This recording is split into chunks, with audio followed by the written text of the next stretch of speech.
it's time to look at the handbrake system on this car. We're going to completely do it all. So we're going to get rid of the shoes, we're going to do the shoes, we're going to do the springs and all the other bits and bobs there's in there. So, yeah. So we can see she's all jacked up, ready to go. Well, not jacked up, but you know, she's all propped. So hopefully this will do exactly what we need her to do. And then stops her rolling about, I guess. But yeah, like I said, we're going to be doing the handbrake system, which is a bit simple, you know. Got our springs, screws, other bits and bobs, and our shoes themselves, because obviously it's American system and they have the shoes inside the discs. So further to do, let's get on with it. Let's get to Bowen.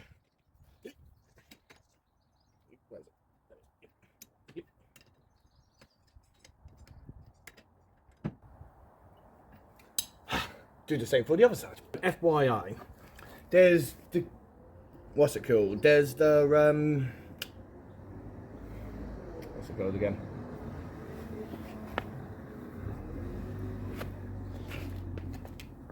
So the pad, the carriers themselves, what holds the pads in, basically they're known to be seized and can get seized.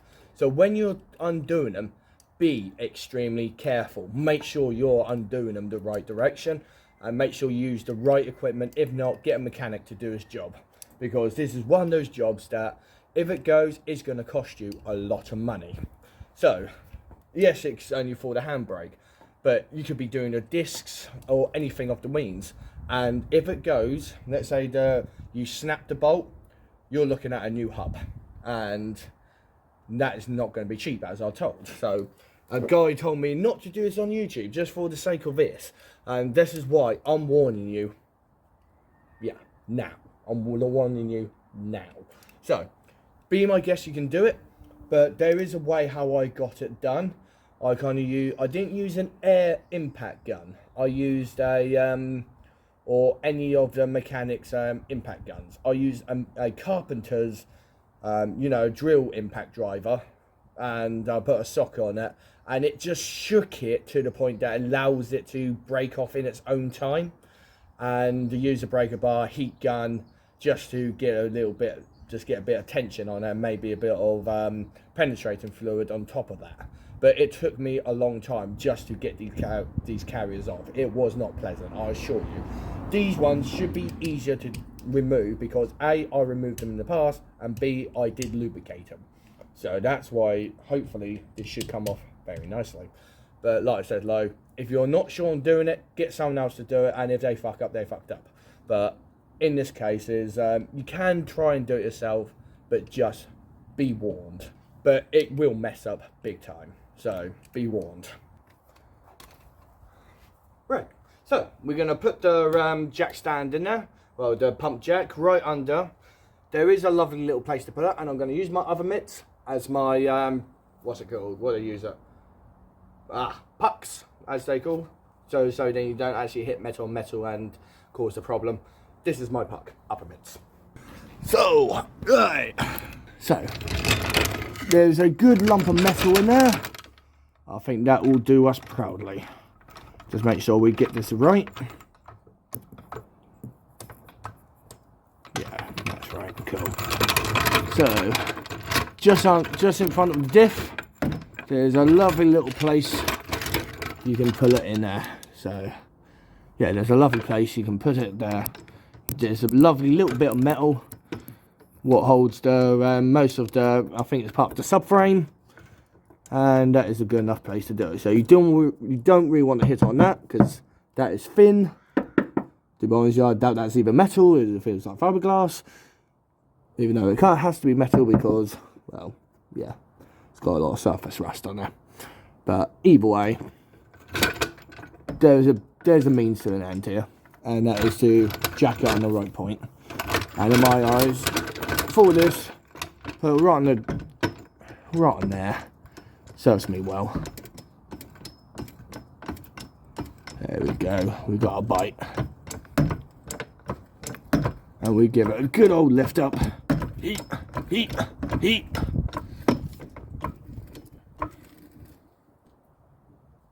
Right, there we are, all jacked up.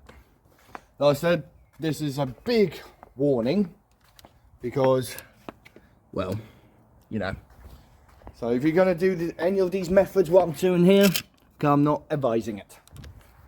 If you're unsure, like I said, you can jack up all four if you like. That'll probably be the ideal solution. So I'm not going to go into much detail. But either way, please be careful. Because, like I said, this is a warning. This is not a 100% recommended. This is more just to how to actually do the handbrake system itself. Not to how to jack up a car. Because, yeah. So, either way, let's get on with the video. So, let's get our gloves on. As I keep on forgetting to put them on, you know. But yeah. So, get my gloves on. As I keep on forgetting to put them on. Yeah. Glove on, one. And glove on, two. Good to keep the gloves on, you know. Right. Let's get on with it. So, loosen this off. But like I said, Lo, you do have to be careful with these because the hub carriers, they can be quite tight.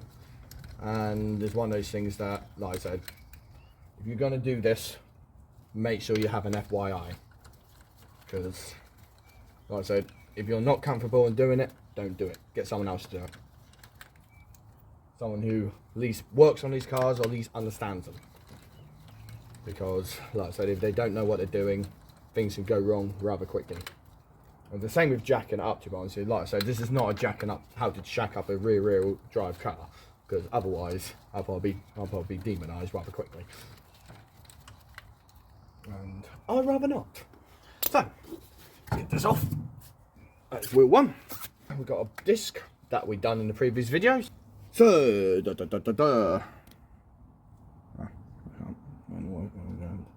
So, in here, there's this nut, which is there, and that nut there. When these are the nuts that can break. These are the nuts you have to be careful with. And these are another reason why my M&T failed, because these are sticking out.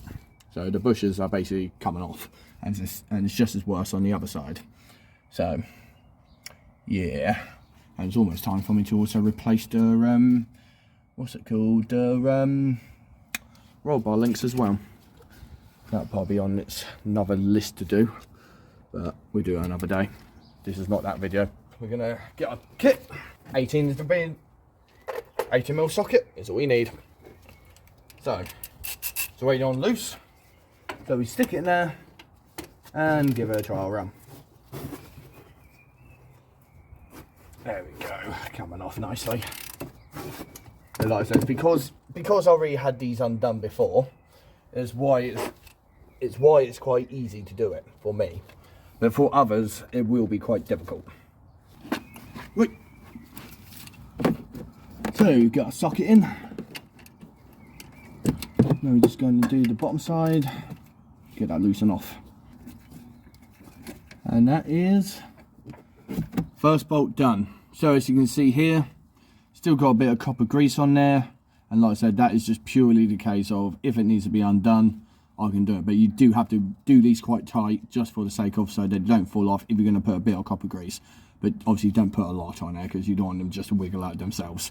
But only reason they do snap because they're only aluminium, so they're not really, you know, strong alloy. And like I said, these can snap, and if they do, they're inside the hub. And wiggle her out. There we go. I'm going to keep the entire assembly together just for the sake of doing it like this. So I'm just going to stick her up there. Happy days. So there we go. So I've got a caliper up there. Now it's time to wriggle this out. What you can, to be honest with you, what I'm going to advise to do here then, as he's not being that cooperative, we're going to loosen her off, and we're just going to, so we're going to undo the bolt, well the little star key, so there's a little star thread in there. So yeah, so we're going to unthread that, and get that to go down a bit more. So then it should actually loosen off the handbrake. Right, so our little point is in here. So you see this bit there? Hopefully, yes. So you see this bit here? We need to get to that and get to the little key. And yeah.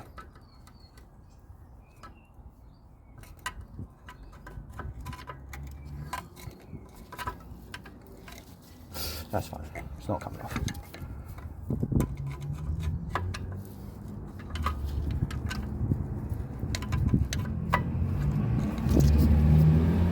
So yeah, there's a little key in there, and you just stick the screwdriver in, nice flathead, and just give it a little bit of a wiggle. It's kind of explained in one of my other videos to do when I was doing brakes on this. So yeah, like you'll know if if it's going wrong, if you're doing it the wrong way, because it probably might get tight on one side. Let's get that off. There we go. So, basically, this is the little thing that we're turning. That is loosen off the tension. So then, when it comes to it, we can go and reattach things. So, and this is my first time actually doing this, so at least properly anyway. So, yeah. To do this, bit annoying. Not very straightforward. I just had to trial and error on the other side, and it's just gone dark. So we're going to hit this with all we got. So we're having screwdrivers and flatheads and some lithium grease. We're going to need some of that. We have some of that. Right. So I would suggest we can either take off these prongs first. So get some loose, but I would say just loosen these slacks all the way down.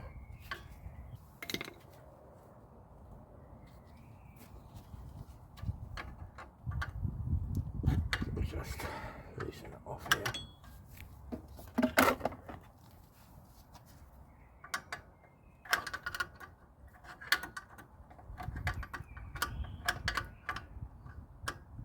Get this just to take off the spring. There we go. So that's that off. So that's one spring. Now everything should follow suit, and that can be kind. But yeah, so that's your adjuster right there. So alright.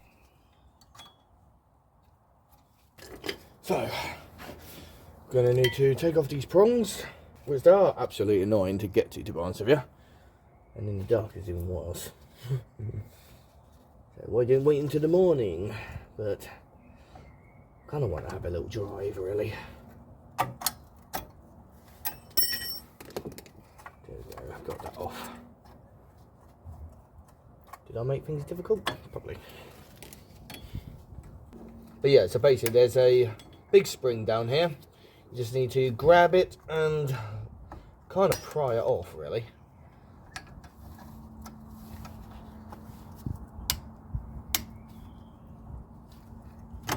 There we go. That is one spring removed, and now we can remove the entire thing.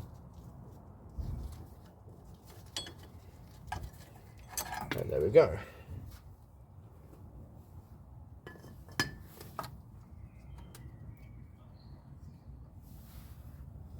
So yeah, this spring is kind of hooked into that piece there, and vice versa for the other side. So yeah, and that is behind the thing. You just got to remember it stays like this. So there's a little piece here where it hooks into. But yeah, so basically the spring goes behind here, and that's where it seats as well. But yeah, that's where it seats as well. So it's just in there. So the shoes will go in there straight over, And you got to get the springs in, etc, etc. Yeah, I've got to do the same with this one. Mind you, this one is a nuisance to remove because it's behind the shield, so it was a absolute annoying to remove. No, to put it back on, sorry. Yeah, put it back on. Really annoying.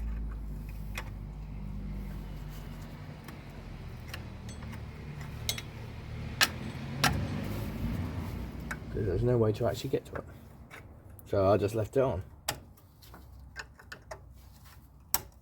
There we go. And that's the other one removed. The pain of the bunch, so that's why I'm going to remove, that's why I'm going to reuse this one, because it's actually easier to get on. So what you do is, you get it hooked on, bring it up, and then you get your shoe in the right place.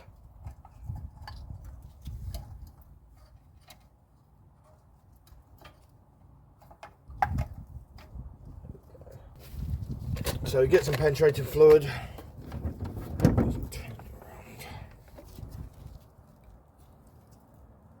Yeah, as you can see, it's actually quite welded in there. It's not good. There we go. Bit more lube, bit more greased up. Now we can actually start to fit her.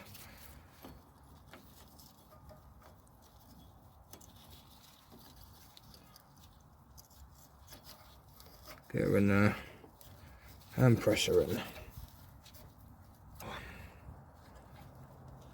And grab our shoe and do the next pane in the backside bit. And I would suggest to actually put this pin in first, because it makes life, basically I've just found out it just makes life a lot simpler. Managed to get this in first, and it is going to be the pain in the backside of a bunch, I'll show you. It's really a pain in the backside.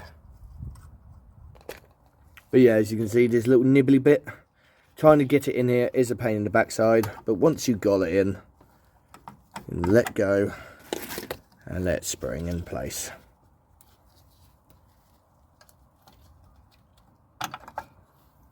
There we go. So that is one seated.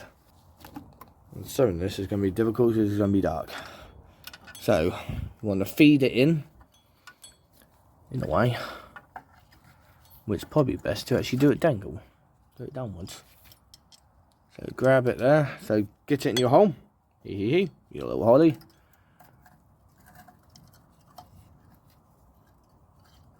And just feed it inwards until we can get it on the other side. That's that.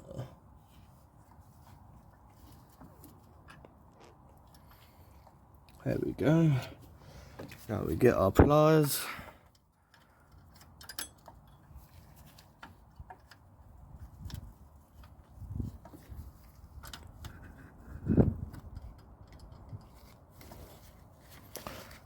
Oh.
Give it a wiggle.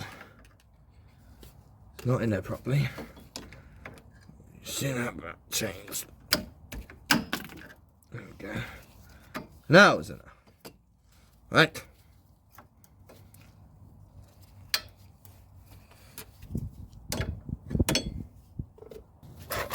So we need to go and get our pins in. which is in my hand, is involve these bits. So what we're going to do is get our little wheel. This is our little turning cog. Stick it in there and just spin it. So put a bit of liquid and grease on it. I did have for spray, but it ran out. Typical. I would suggest put this right at the top, so then it's just easier to play around with. And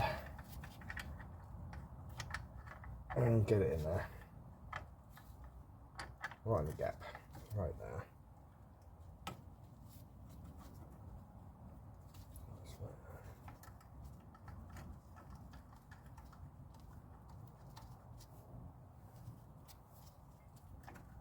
That's where this is deployed.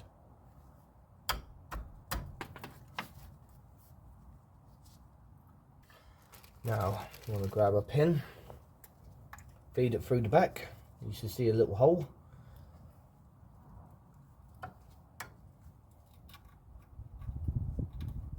There it is. Feed it through, all the way through. Preferably. There we go. Now, the little fun, pain, aching part. So, yet again, what I showed you before with the pliers.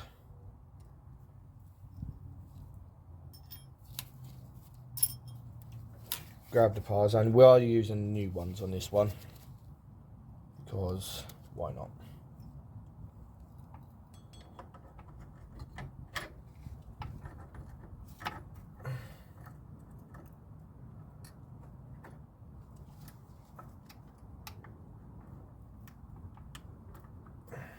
Nice.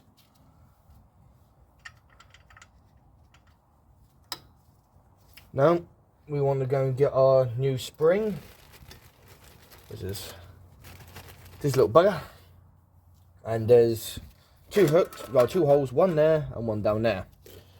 Grab one end with the pliers, because I'm going to do it for the. Okay, I'm going to try the other method to go downwards. Might be a little bit easier. Not easy to show, but easier for me to fit it in.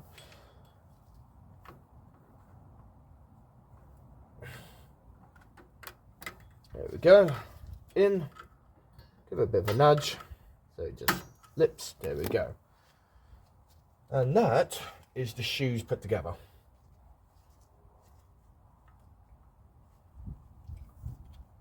So, the idea now is just to give it a bit of an adjustment. Get some copper grease, give it a bit of a licking.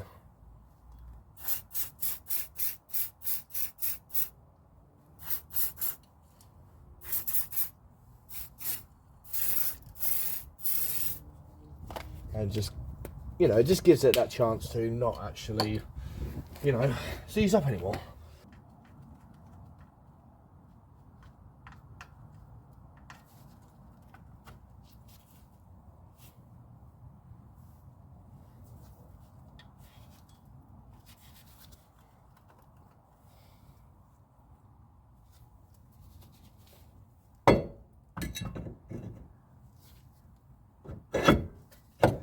There we go. That is disc back in place.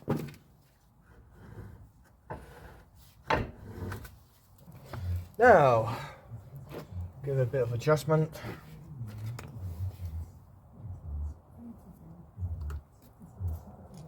We just want it just enough so that it's nice and tight.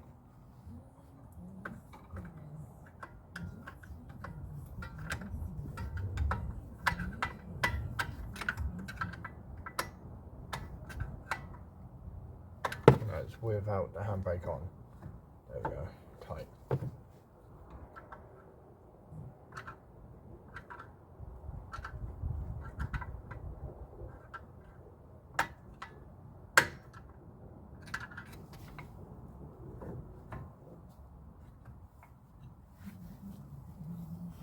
So yeah, and then everything goes back as normal, really.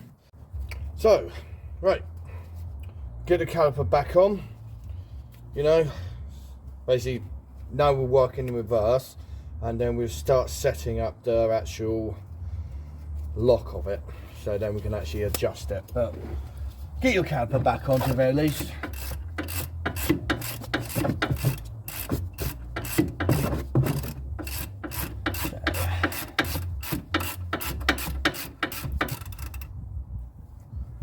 What's that one up?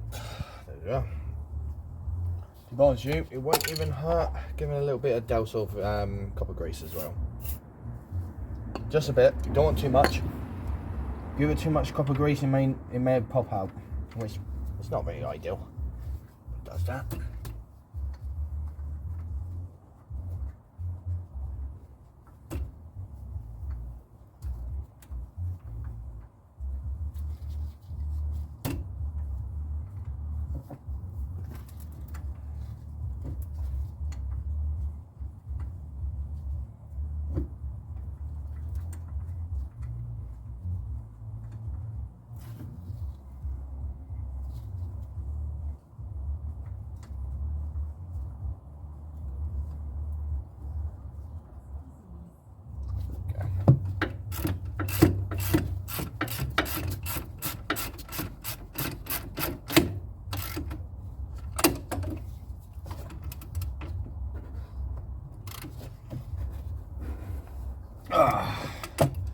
They're getting nice and tight.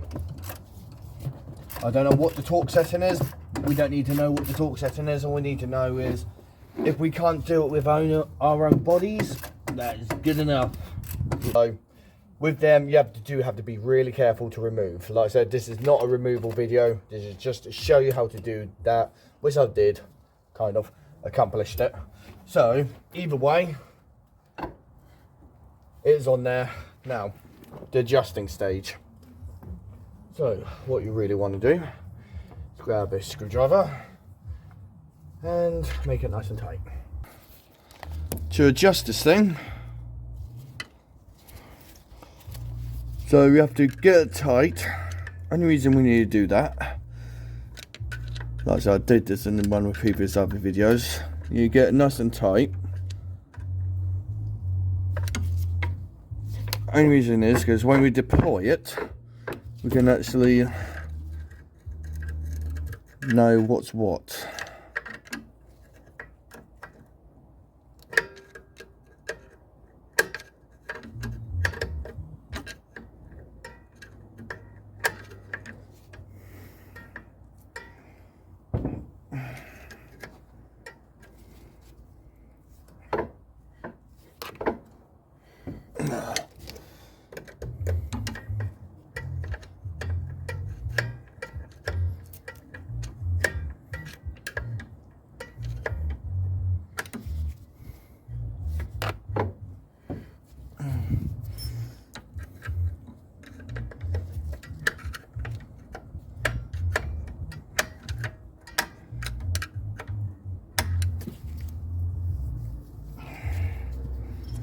And once we get it tight, you can actually see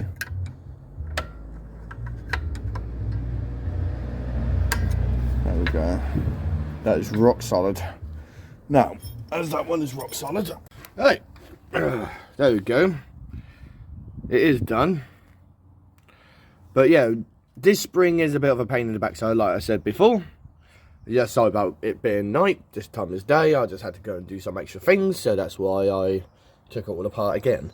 But and just give it an extra lube. So I'll do the readjustment, and yeah, so I'll do it on this wheel and basically it's vice versa. So what you really need to do is tighten up to the point that it is actually touching the disc itself, which is here. And then once it's done that, and then you turn it, you give it a couple, maybe 2 turns back. Don't need to go all the way turns. You just need to give it a bit of a turn, and then it will actually, then a handbrake should be okay, basically. But yeah, this little thing, as you saw in a video as well, where you saw earlier on, basically this was a little bit stiff. The other side wasn't bad, so I just put an extra bit of lube on there, and that's what I was doing also on top of that, just to relube this bit, because this bit can get stuck and seized. So get seized, just give it a bit of lubrication and trying to give it a bit more you know, penetrating fluid just to get it loosened up, get a screwdriver just trying to move the little hook in there, because basically it's just like a little hook that just grabs onto the actual cable.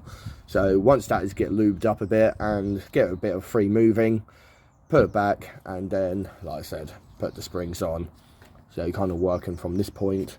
And I would, like I said during the video, get this one on as well first, because that is a pain in the backside, because you can't actually remove this pin.